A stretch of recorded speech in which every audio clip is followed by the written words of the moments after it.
Kamila Magálová opäť poriadne rozvírila slovenskú politickú scénu. Známa herečka v rozhovore vyhlásila, že to, čo sa dnes deje na Slovensku, je podľa nej horšie než za socializmu. Súčasnú vládu obvinila z toho, že ľuďom ukazuje nepriateľov, spoločnosť sa podľa nej nebezpečne radikalizuje. A svoje varovanie zakončila slovami: "Ja sa bojím toho, že takto začal Hitler." Jej slová však poriadne vytočili Eduarda Chmelára. Ten sa rozhodol herečke odpovedať bez akejkoľvek servítky a na Facebooku napísal toto: "Ste obyčajní komedianti a šašovia." Tak sa nám ozvala ďalšia naspídovaná herečka a v rozhovore pre bulvárny web sa s nami podelila o svoju politologickú analýzu. Že je to tu vraj horšie ako za bývalého režimu, že sa rútime do diktatúry a prirovnala Fica k Hitlerovi. Takto vám to poviem, pani Magálová, keby to tu bolo horšie ako za normalizácie, už dávno by vám zhabali ten váš hotel, v tom lepšom prípade by vás za tieto sprosté reči zavreli, trestný čin rozvracania republiky. A v tom horšom by vás aj s Táňou Pauhofovou, ktorá sa už od volieb vyhráža odchodom do Česka, zastrelili pri pokuse o prekročenie štátnych hraníc. Kamilu Magálovú uznávam ako dobrú herečku, ale tam to končí. Mňa vlastne oveľa viac ako politizujúci herci prekvapujú novinári, ktorí cítia potrebu robiť s nimi rozhovory o témach, ktorým zjavne nerozumejú. Dovolím si tvrdiť, že mám celkom slušný prehľad o klasicistickej hudbe, renesančnom maliarstve alebo kozmológii. Chápem to ako súčasť všeobecného vzdelania. Napriek tomu ma dosiaľ nikto neoslovil, aby som povedal svoj názor na teóriu strún a považujem to za prirodzené. Nie som kvalifikovaný odborník na tieto témy. Z akého dôvodu si však niekto myslí, že pohľad hercov na zmenu ústavy či fungovanie ministerstiev môže byť v niečom obohacujúci? Tieto zakomplexované postavičky sa často bránia tým, že oni majú svoje občianske právo na vyjadrenie názoru a že herci nie sú iba na zábavu. Tak ale pozor, toto právo im nikto nikdy nebral.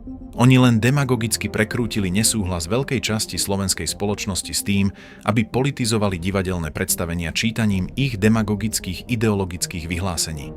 A keď im začali z divadiel celkom prirodzene odchádzať diváci, ich statoční novinársky obrancovia na čele s takou znalkyňou, ako je Monika Tódová, to zahovárali tým, že vraj ľudia nechodievajú na predstavenia kvôli konsolidácii. Človek by povedal, že z nás robia hlupákov, ale hlupáci z nás urobiť hlupákov nikdy nedokážu. Na tejto estráde nízkych pudov ma fascinuje ešte jedna vec.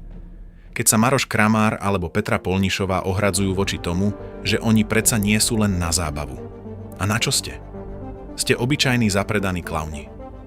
Dramatickú postavu ani nedokážete zahrať. Živíte sa ako zabávači alebo plitky komedianti. V podstate znevažujete hereckú profesiu, ktorá je poctivým remeslom, ale práve to vám nestačí. Divadelná generácia 60. až 80.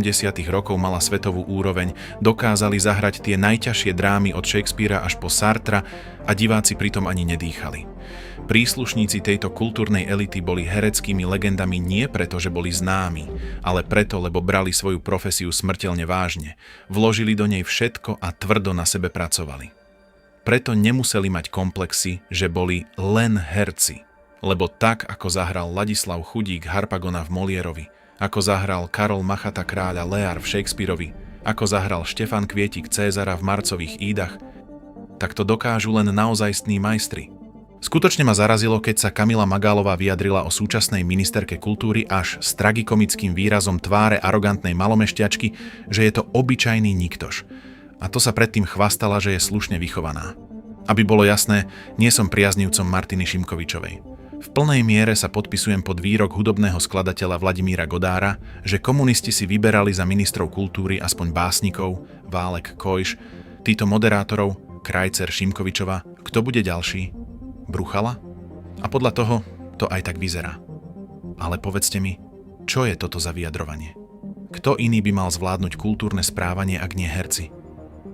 Herci často obhajujú svoje verejné angažovanie frázou, že umenie spája. Ja som včera zažil koncert, pri ktorom katarzia zmyla všetky hranice. Marián Čekovský s Henry Tóthom aspoň na chvíľu zahodili svoje politické spory a spolu s Ondřejom Brzobohatým predviedli neuveriteľné Eldorado improvizácie. Po koncerte sa mi priznali, že ešte pri vystúpení na pódium nevedeli, čo budú hrať, ktoré priviedlo divákov do extázy. Áno, toto dokáže hudba, toto bolo umenie a spojilo všetkých, ktorí tam boli.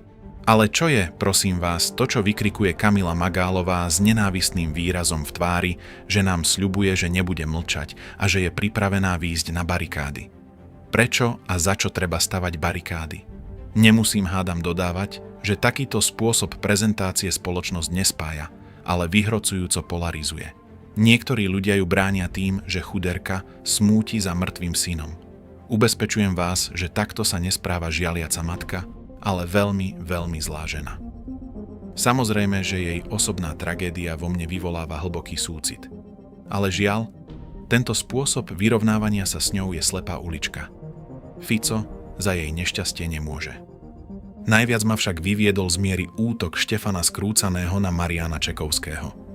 Odmietol jeho apolitickosť a vyhodil mu na oči, že to, že je ochotný hrať pre všetkých, nie je nezávislosť, ale pohodlný ústup od zodpovednosti. Skoro mi zabehlo. Takto falošne moralizovať dokáže iba výnimočne bezcharakterná forma života. Štefan Skrúcaný, ktorý hral na politických mítingoch pre Mikuláša Dzurindu, pre Roberta Mistríka, pre Radoslava Procházku, bral od nich tučné honoráre a všetkých nás pobavil ani nie tak svojou straníckou estrádou ako hláškou "Nerobil som to pre peniaze". Práve tento človek, ktorý nemá kožu na tvári, chce Čekovského školiť o tom, prečo treba robiť angažované umenie, len aby si ospravedlnil ani nie tak pred verejnosťou ako pred samým sebou, prečo sa každému vždy vtieral do zadku. Odporné a bezočivé. Herci nás často citovo vydierajú tým, že ich domnelý nárok kecať do všetkého vraj vyplýva z toho, že oni počas nežnej revolúcie niesli ako prvý kožu na trh. V poriadku, ale tento príbeh treba dopovedať. Boli to herci, ktorí odmietli národno-emancipačný zápas a faktické dokončenie demokratickej revolúcie v podobe štátnej nezávislosti Slovenskej republiky. Boli to oni, ktorí obhajovali tie najdrastickejšie a najneľudskejšie neoliberálne reformy opakovaním dzurindovských fráz, že štát je zlý vlastník, aby dnes od toho istého štátu drancovali zvyšky peňazí, ktoré mu po tých ekonomických pohromách ešte zostali. Až na výnimky sa nikdy nepostavili proti vojnám a zabíjaniu. Nie, herci už dávno nie sú svedomím tohto národa. Nie sú výnimoční, nie sú privilegovaní a ich pohľad na koaličnú krízu by nás nemal zaujímať viac ako pohľad jadrových fyzikov na opozičnú spoluprácu. A mal by to už každý konečne pochopiť. A teraz povedzte vy, prehnala to viac Kamila Magálová svojimi výrokmi, alebo zašiel cez čiaru Eduard Chmelár svojím ostrým statusom? Napíšte do komentára, na koho strane ste. A ak chcete ďalšie takéto témy, nezabudnite sledovať Slovenský briefing.